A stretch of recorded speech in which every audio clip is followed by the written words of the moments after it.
Okay, here we go, Aries. This one's for you. This is Tarot Illumination. That's you, Aries. This is your mini generic love and relationship report for the November 2018 season. If you've been here before, you know the drill, but we got to repeat a few things for newbies and so on. First of all, cross-watch for significant others. That can really, really help as you learn and grow in love and relationships, okay? Know the other, okay? Love thyself and know the other. Also, watch for your sun, moon, and rising, especially if each one's different. You can go online and figure out what all that stuff is, okay? Also, please, when we're doing this, please invite your invisible friends, your spirit guides, angels, guardians, all of it. It really helps to expand the value of the reading.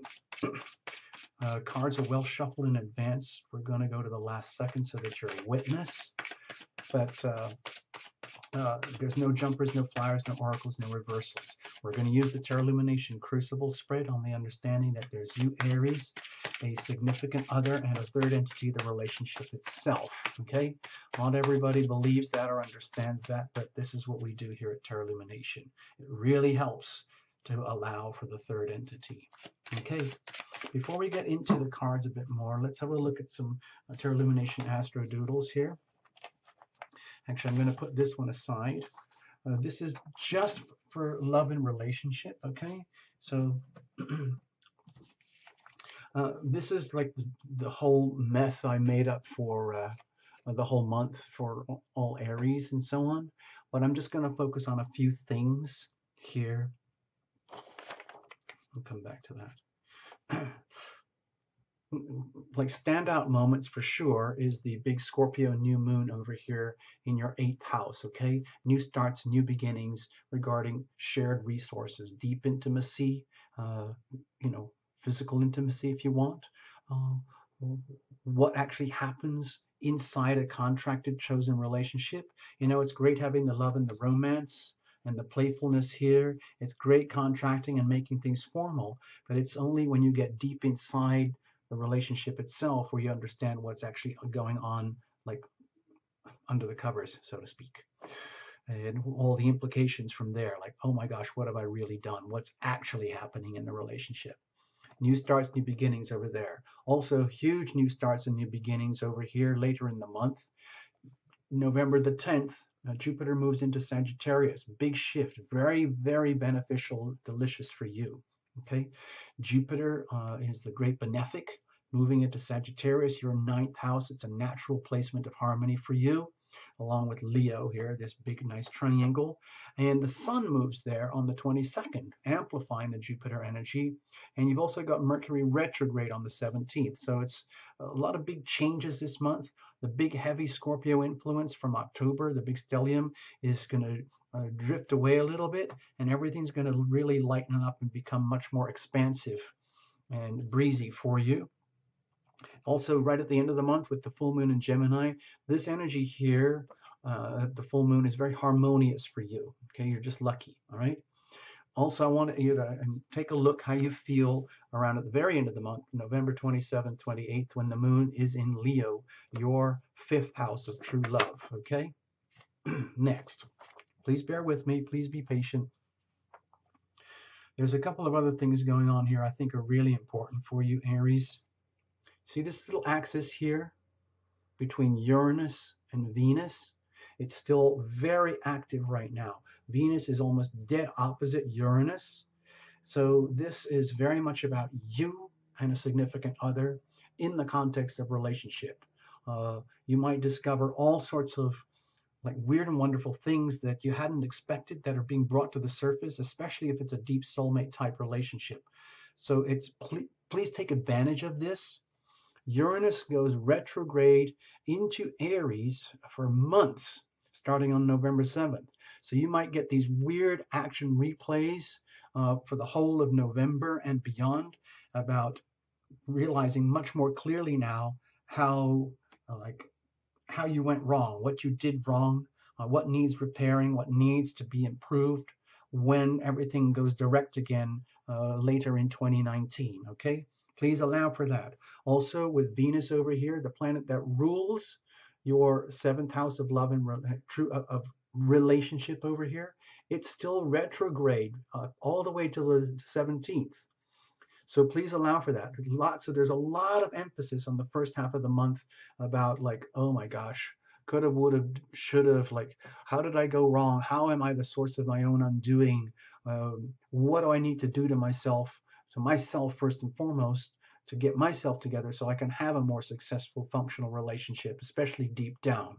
You're going to find out a lot more about that through the first half of the month. But later, on November 17th, Venus starts to flip direct again. So things will start to open up a bit more for you and make more sense as the relationship evolves and grows from there. I'm just going to leave it at that. You can do the rewinds and replays if you want. I've offered as much as I can for now. Put that over here. If we have to, we'll come back to that. We're going to get to the cards in just a moment.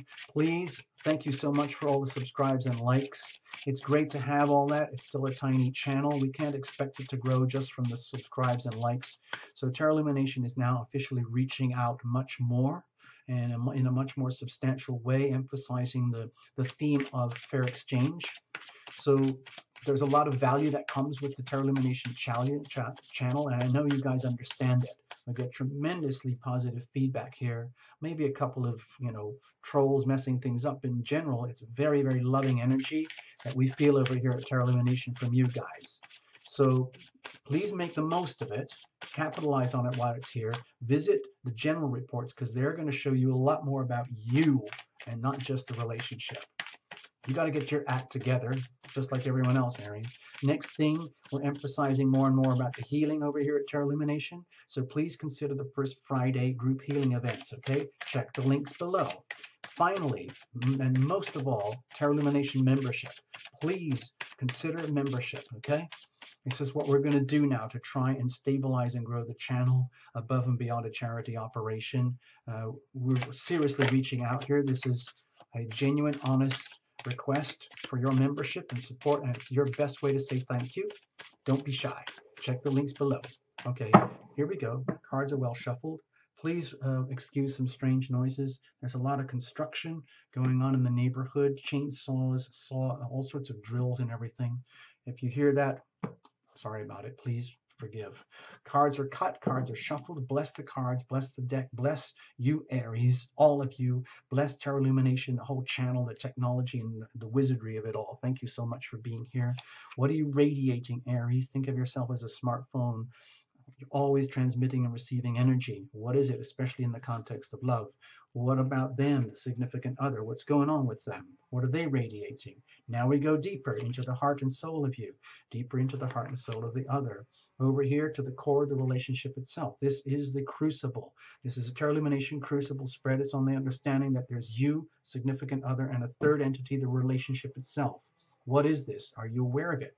Do you understand that you own this? It has a structure. Is it leaky? Is it flexible? Has it got good foundations? Will it endure for the long term, or is it just a pup tent while you're camping? Who knows? Over here, what are you guys growing? Think of this as a business. You own this. What are you doing?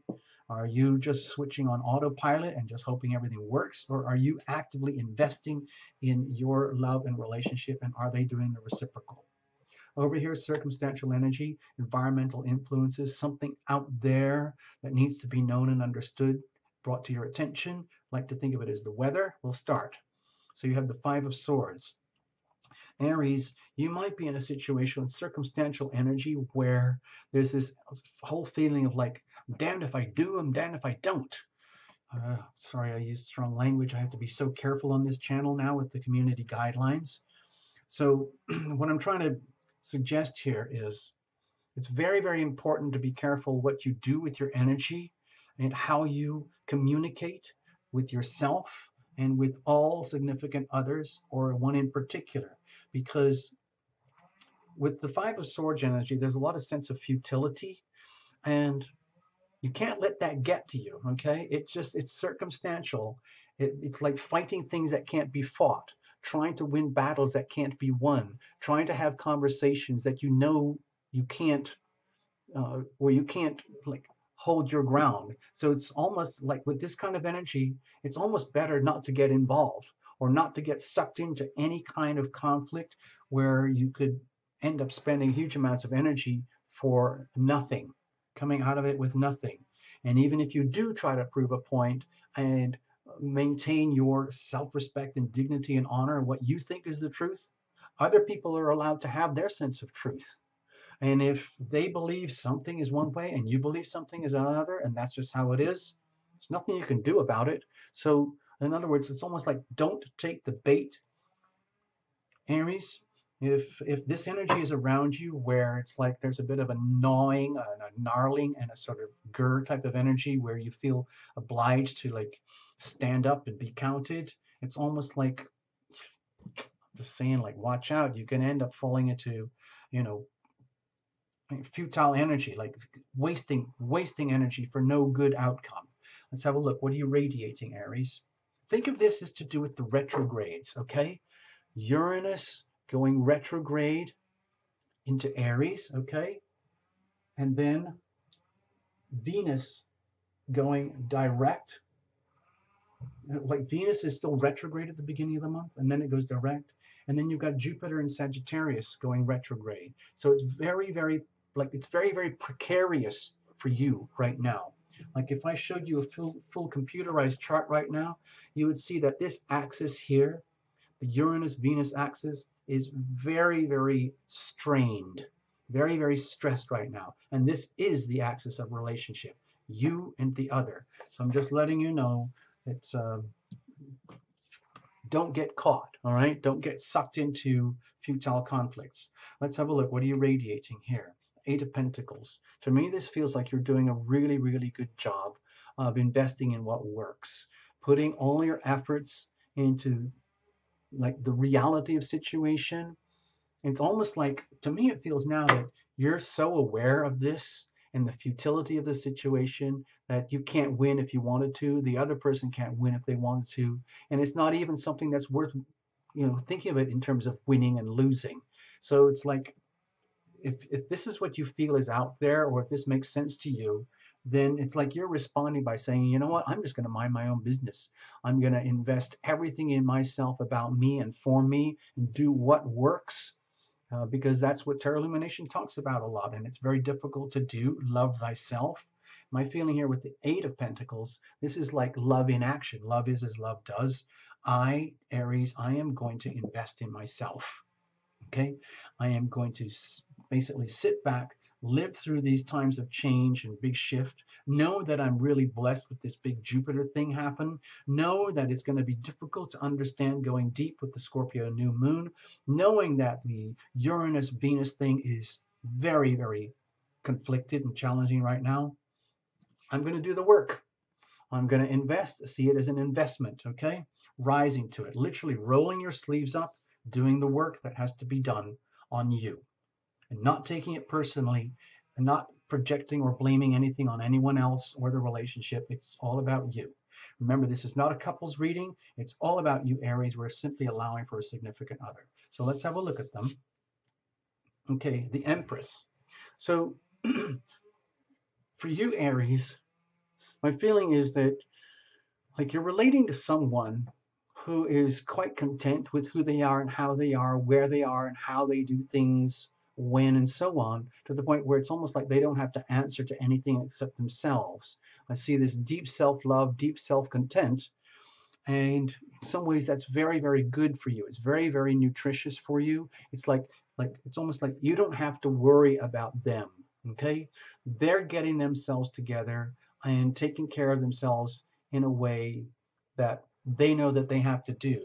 Now, how that works for you guys is a whole other thing, because, you know, sometimes when we intimate and separate, and if someone in the relationship thinks, you know what, I can sense that you're separating from me, so I'm just going to mind my own business. Well, I was going to say the same thing. I can sense that you're separating from me, so I'm just going to go off and be my own awesome self. I hope you don't mind. Well, I hope you don't mind. Thank you very much. Excuse me. Okay? No problems, no blame, nothing to stress or worry about. It's just a moment of separation. That's how it is. You're going to be you, they're going to be themselves. And there's no point in trying to like force it into being anything else. My feeling here is that with this circumstantial energy, it would be absolutely pointless to try and make things work in such a way that they have to work according to pre-existing protocols and blueprints. The only thing to do right now is take things exactly as they are, just like this, and make sure that you don't get sucked in to any kind of traps here. What about you deep down? Okay, holding your ground, I think here very, very strongly. I think the situation here with like, if this is circumstantially very difficult energy for you, Aries, whether it's locations, people, attitudes, things that are around you that seem to have no solution at all. It's like, you know what? I'm not going to take it personally. I am just going to be me, more and more me than ever before. In fact, I'm going to rise to the challenge. In fact, I am going to prevail, but I'm not going to do it by going to war with this or trying to fight this. I'm going to do it from deep within by investing in myself, maintaining my truth, my integrity, my selfhood, my right to individuation, living my truth, thank you very much, with no apologies. Did you notice the big gap there? I made the gap deliberately to emphasize that it's not even anything to do with them. It's not about them or anything. You're just being you, okay? And you're letting them be them. It's almost like, I bless you. Bless you. You just be you. I need to be me, and so be it. We've got things that are really, really awesome here. You're awesome. I respect you. You're awesome. I respect you. But we have some very challenging situations. There's no point in trying to figure this out right now. Let's live through the challenge, okay? So what's happening with them? Okay, my feeling here is that they're kind of doing something very similar in their own way. With the Ten of Pentacles, they are investing deep in themselves and seeing how incredibly lucky they are in like having what they have. They might feel deep down like they have something very valuable in you and with you, but they're not quite sure what to do with it because circumstances are really, really fluctuating, shifting and changing. Like, you know how they do with, sand dunes and weather. And have you seen those things on the Weather Channel with all these massive storms lately? They show these videos about how, like, one minute there's an island, and then the next minute the island isn't there anymore. Like the before and after pictures. That's what I think is happening here. It's like you, Aries, are being you and respecting the other for being themselves. The other is doing exactly that, being themselves, knowing that in some ways they are equally influenced by very challenging situations that cannot be resolved immediately. And so they are not taking it personally.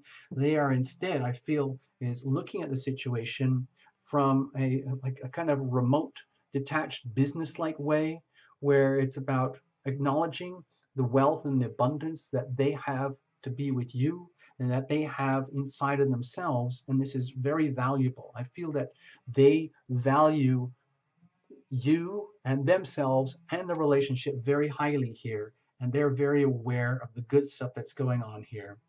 And I also fear that, I don't fear, I also feel that they're very aware of this, okay? And that they don't want to get embroiled in this or stir things up or make things any worse than they have to be, all right?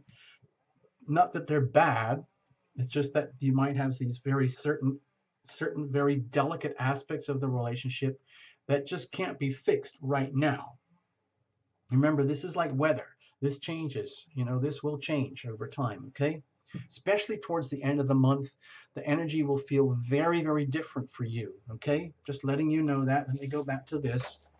Especially right at the very tippy end with the moon in Leo and this Jupiter in Sagittarius, the sun in Sagittarius. We've just had the full moon in Gemini over there. Over here at the end of the month, it's going to feel very different, probably a lot more light and fun.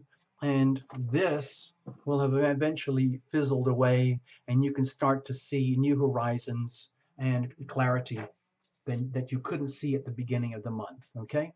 So let's have a look at the core here. Strength. The thing is that, okay, with the strength card here, my feeling is that these very, let's say, I feel like very delicate, awkward circumstances are actually bringing out the best in you and the best in a significant other.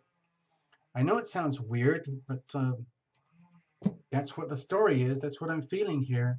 And what it's also doing is actually forcing you and the other and the relationship into a higher vibrational frequency, the next level relationships, more advanced templates, higher standards, new protocols, new ways of operating and existing in love and relationship that are more to do with soul and spirit and like what is divinely ordained for you rather than the carnal egoic needs at the very, like what often happens at the very start of a relationship where, let's say lust can play a very prominent factor. And like a lot of relationships, that those things can fluctuate and come and go very easily. And what are you left with? What is truly going on in your relationship deep down at the soul level? That's what needs to go on here. At the soul, the core level, the relationship is very, very hungry to evolve and get onto a more spiritual, loving, genuine, let's say, framework or structure that will endure time and mature and grow beyond these kind of limiting structures, limiting beliefs and frustrating situations. I don't want to pull another card here, but I feel this reading for you is going to really change by the end of the month. Very, very end of the month. So what's happening here? What are you guys growing? It's like, to me, this feels very much like this is happening in spirit, like through like divine interaction, divinity in some way. Let's have a look over here. What's growing out of it? Okay, ultimate transformation. With the death card here, to me, it feels like it's inevitable that you, the other, and the relationship are going to go through inevitable, irreversible, profound changes where you can't go back. Okay, that's typical here. The death card, don't be scared of it. It's a very strong healing card because it's essentially like heaven coming down and slashing and cutting away anything and everything that's really not yours, that's obsolete, that's dead, redundant, and moldy and rotten and putrid and does not belong in a loving relationship in order to make room for what's good and what is new. So I'm going to point out something else over here. I don't know how seriously you guys are going to take this, but with Neptune in Pisces over here and Mars moving into Pisces it's around the 17th. I didn't put that in very clearly. This house here is the 12th house of self-undoing. It's a very hard house to understand, very tough energy to understand. And Neptune is right there. It's been there for years and it's going to stay there for years. Mars is there coming in now. And it's going to aggravate and stimulate and let's say activate that whole part of your life where it's like you're going to get shaken about like very annoying kind of energy almost. That's very hard to understand or communicate or articulate about how you are the source of your undoing. What did you allow to happen to you that is no longer acceptable in your life? And then realizing that it's going to change and shift anyway. There's no point, like this relationship is going to grow and evolve and take on a more spiritual tone and move further away from the carnal tone. It still can be a very passionate, loving relationship, but it's from a new perspective, higher levels, next level of understanding, okay? I hope you can make something out of this. I think you're very lucky, Aries, to have this person with you, whoever they are, because whatever shifts and changes that they're going to have to endure along with you, I think they obviously feel it's worthwhile. I think they can handle it. It may not turn out the way that they want or think it should be, and it may not turn out the way you think it should be, but it is going to change. Your relationship is going to grow and evolve and change at a very profound level. I'm going to leave it at that. All right, Aries? Please make the best of it. I've told you all the other stuff at the beginning of the video. Enjoy your action replay rewinds. Thank you, and please become a member. Please consider that. It's a very, very powerful way of saying thank you. All right. Bye-bye, Aries. See you in December. Bye-bye.